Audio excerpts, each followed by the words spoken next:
Now I'm joined by producer, songwriter, vocalist, keyboardist Matt Johnson. Matt is also a co-writer, producer, and keyboardist with Jamiroquai, and Matt is here to talk about his brand new release, Fascination, and his new album, Warrior Princess, plus his up-and-coming tour, and you'll also be at the Jazz Cafe as well. So, good morning. Hi, Michelle. Thanks for having me on. I was saying off air, last time we spoke was in it was your debut actually, your debut solo Yeah. album, which was in 2020. I know. It's crazy how time flies. It's taken me a while to make another one, but there's been a lot of life gone on in between Yeah, albums. yeah, I reckon there probably would have been. Let's before we, I mean, because you've worked with so many people, you've worked with Lizzo, Ashanti, Dizzy Rascal, loads of people as well Mm. in your career. So you've been a very busy guy. But Mm. what is your earliest musical memory? Ooh, earliest musical memory. Well, I mean, I suppose it'd have to be my dad because my dad had a music shop and he used to play the home organ, like the two Yeah, manual home organs with the pedals and everything. yeah, So every night, he'd be in his music room playing that, ignoring my mum. yeah. So you weren't forced to have keyboard lessons then. It was something you picked up from your dad naturally. It kind of is a funny thing actually because I didn't really have any lessons. He didn't want to teach me, which because like fathers and sons, it's just doesn't work sometimes with those kind of things. So I had a few piano lessons and I was doing really well, but that was really young, at age 5, until the piano teacher realized that I wasn't actually reading the music. I was just listening to it and Yeah. doing it like that. So she made me go back to the beginning, and as a kid, obviously, I was like, "Oh no, screw that! I'm out." Language for a So 5-year-old. yeah, yeah, I know. I always had an attitude problem, and so then I ended up sort of kind of teaching myself, really. Hmm. Yeah, So you still always playing by ear, or can you notate? Or you just do everything as you feel it? yeah, I do everything by ear. Yeah, Yeah, I can notate very basic stuff, but I'm basically self-taught. yeah. I find a lot of people say when you are self-taught, you go to places maybe a musician that notates wouldn't go to because you do it by feel rather than what should be the next bit. So you end up with really interesting links from verses to choruses to bridges and everything else. Yeah, I think it can make you sound more individual as a musician. Mm. There's kind of holes in my knowledge, but because of that, I don't play exactly the same as everyone else. I've got my own style, I think. Yeah, definitely. Do you remember your very first gig? I do actually. Yeah, I grew up in Bournemouth, and I was 16 years old, and it was a rock band, that I joined. The I'd never thought about joining a band, but my brother's mate was a drummer, and he was in a band, and the keyboard player left, and then he said, my brother's mate just said, well, why don't you try out for it? I was like, oh yeah, okay, why not?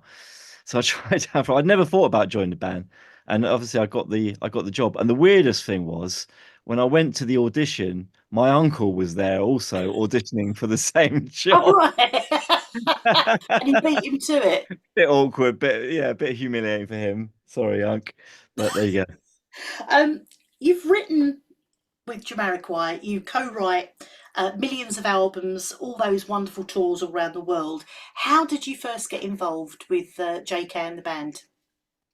The way it happened was I was sort of a well-known musician in the London scene, and a friend of mine who was a great drummer, he recommended me to audition for a different artist, which was Miss Dynamite. Do you remember Miss Dynamite? Yeah, yeah, Yeah. yeah.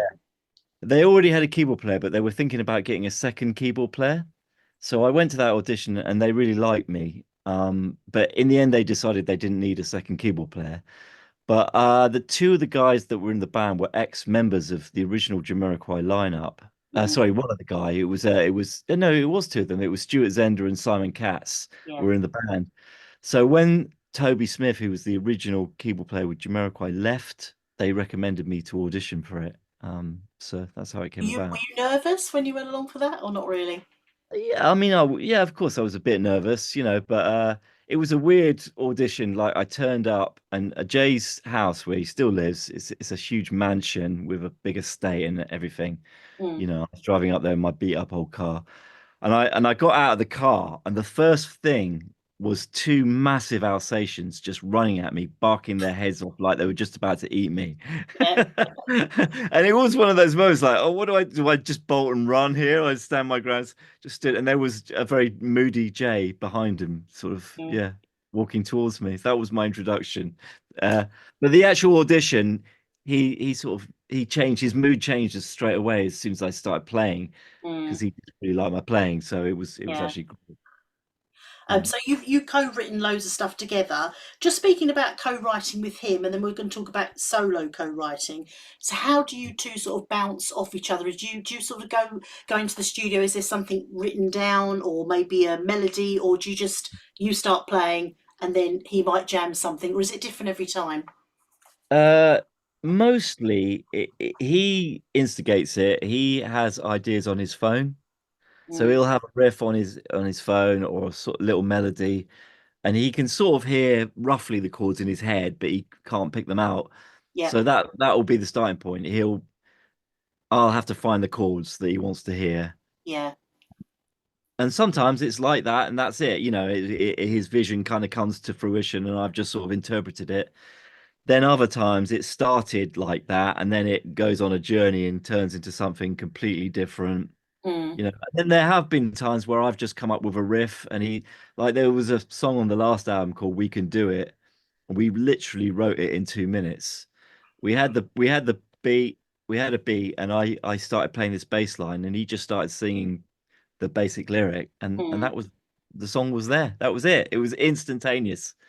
Yeah. Now, your solo work, how do Yeah. you start the songwriting process? Are you always recording into a phone, or do you just, because you've got a studio as well, you're very lucky that you've got your own studio, so do you Yeah. just shut yourself away, or how does it work? It's normally I've just got to be in the mood to do it. It's normally I don't know, something's going on, or I feel bad, or I feel great, or I don't know, something has to spark that, and then it really depends. But generally, I'll have a couple of chords. Sometimes I have a piano. I just have a riff that I've been messing around with for a year on the piano, but I've never done anything with it. And then Mm, one day it will just turn into something. And what I normally do is I'll get a basic chords or whatever and a beat, and then I start recording and writing the vocals simultaneously. yeah.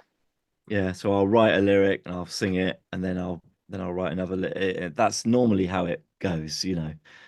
And by half an hour, I'll have a verse or a verse and a chorus.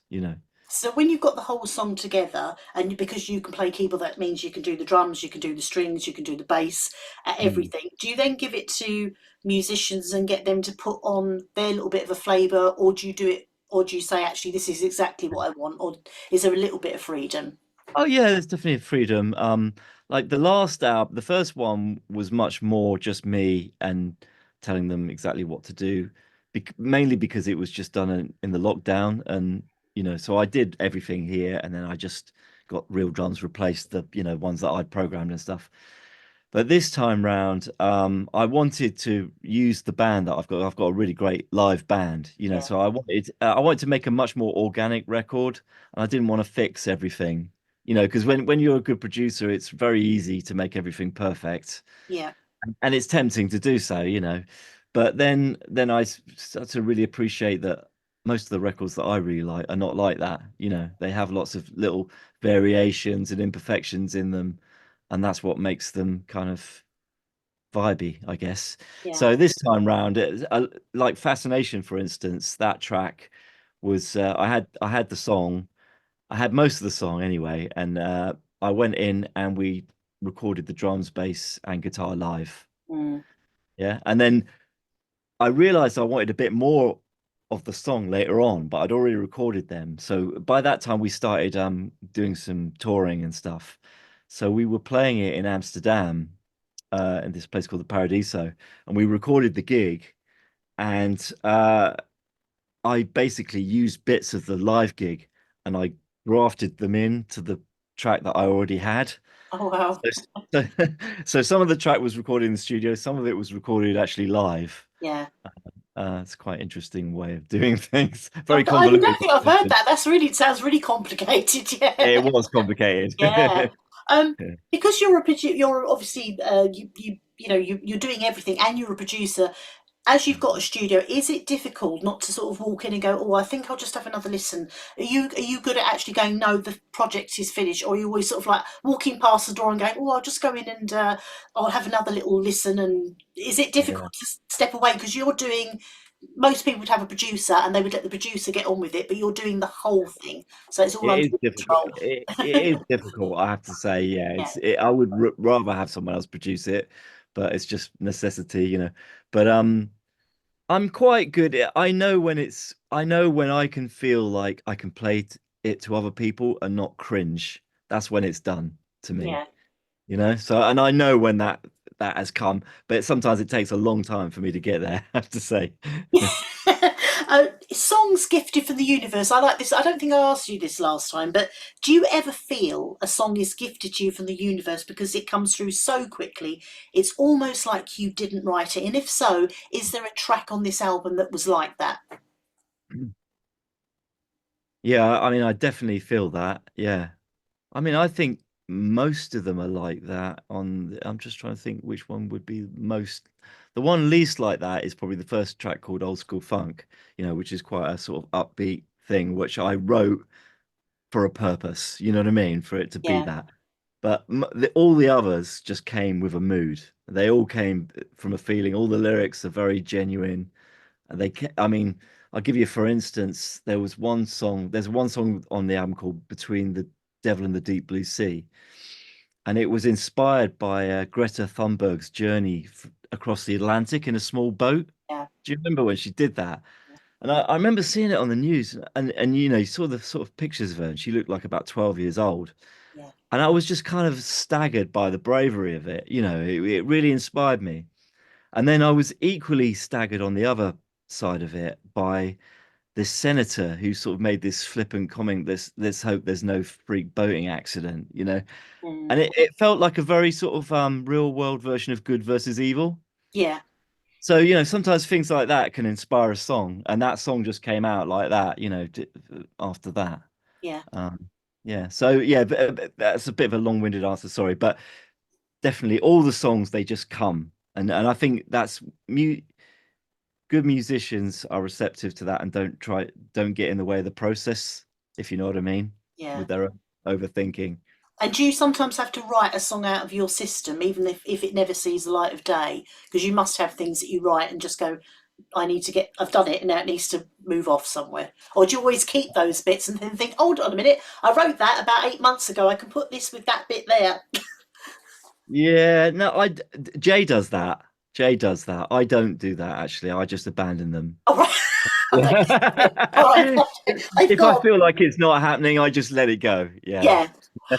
Now, you're playing at the Jazz Cafe on the launch of the album, which is the 6th of June. Is that correct? Yeah, correct. Yeah. Which is a fantastic venue. So, who's playing? What can people expect on the night? And who's in the band with you? Because you mentioned a few earlier. Yeah, so I've got the Jamiroquai drummer, Derek McKenzie on drums. I've got a great bass player called Ernie McCone, a guitarist called Andrew Smith, who's also fabulous. And then I've got three backing singers, and they're all the BVs from Jamiroquai as well. There's Valerie Etienne, who was the lead singer for Galliano, still is, and Hazel Fernandez and Romina Johnson. Do you remember that Artful Dodger song? Oh, Ooh, you're moving too oh fast yes, and don't feel yeah. it's right. Yeah, yeah, Oh, she's doing it. nice. She's great. Yeah, So it's an absolutely storming band. There's a lot of funk. It's very energetic, fun night out. It's not like a muso night either. You don't have to be a musician to enjoy it. yeah.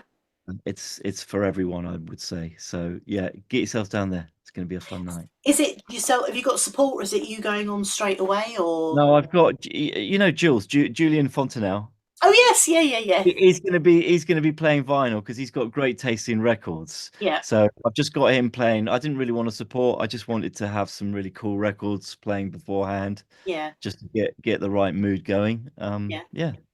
Excellent. So you're going to be playing. Are you playing both? Are you playing your first album and the second, or is it mainly concentrating on the second? Yeah, I'm playing from both albums. Yeah. Yeah, yeah. Excellent. Nice. I've seen the video. It's very, very stylish. Thank Very you. nice, and it One sounds does one's absolutely best. gorgeous. And it's called Warrior Princess. Why has it got that title? Well, that came from the song that I was talking to you about Greta Thunberg. I had a Japanese artist. I commissioned a painting based on the song. So she painted this very imaginative painting, which is the cover of the album, Yeah. and it kind of looks like a warrior princess. And then the other reason there's a double side to it, and it's sort of connected with some of the songs on the album as well, is that while I was making the album, my wife had cancer, and she got a really aggressive cancer, and we didn't know whether she was going to make it through. Luckily, she has recovered. But she was kind of the warrior to me as well, a warrior princess, Oh, because lovely. she was such a hero through the whole Yeah. thing. And she Yeah. sang So on the first album, didn't she? Was she a yeah, voice? Yeah. she's on this album Oh, too. she is. Yeah. Yes, yeah, she's Oh, on both amazing. albums. Yeah. Yeah.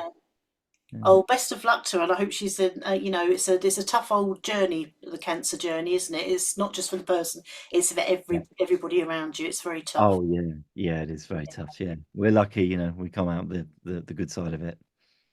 Now, I've got a quick fire round, which I'm going to leave for a second because I just want to ask you about the album, as in it's going to take you on a journey. And when Mm, people put an album together, because a lot of mm, people just release singles now, but when people put an album together, they actually want you to listen to it in a sequence because it takes ages, doesn't it, to go, this is the first song, that's the last song. And so, what would and people sometimes don't understand this, is listen to them in the way it's written. So, tell us about the journey that people are going to go on when they listen from song, the very start to the song at the end.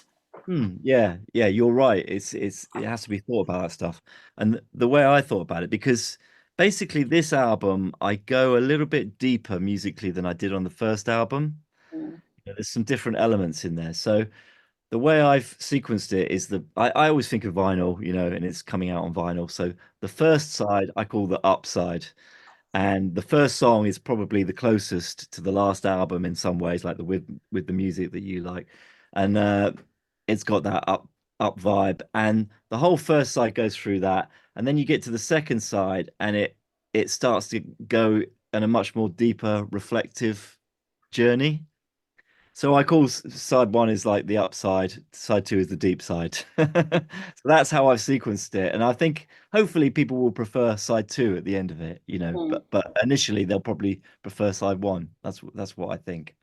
And so it's going to be out on vinyl. Is it out on cassette as well? Because cassettes are making a huge comeback as well. Yeah, no, there's not been any talk of cassette. I wouldn't mind, but I've signed it to a label this time. It's Yeah. on a French label called Naive, which are part Mm, of Believe, so it's quite a big label. yeah. So they make all the decisions. Oh, right. It will be, but it will be on vinyl if you want to get a It, copy, and you yeah, can also it's find it already on available Spotify. Yeah, for already available for pre-order on yeah. vinyl. What would be your advice for any musicians starting off today? Because it's a completely, if you go back 25, 30 years ago, it's completely different now to how it used, music industry's changed so much. What Mm. advice would you give somebody starting off? Well, I made a video on this actually, so I don't know if you know, I've got a very popular YouTube channel. I've got about 150,000 followers on that, and it's all music related. So Mm, you can go and check it out, Matt Johnson Jamiroquai. And there's a video there that's I can't remember the title of it, but it is basically how to become successful as a musician.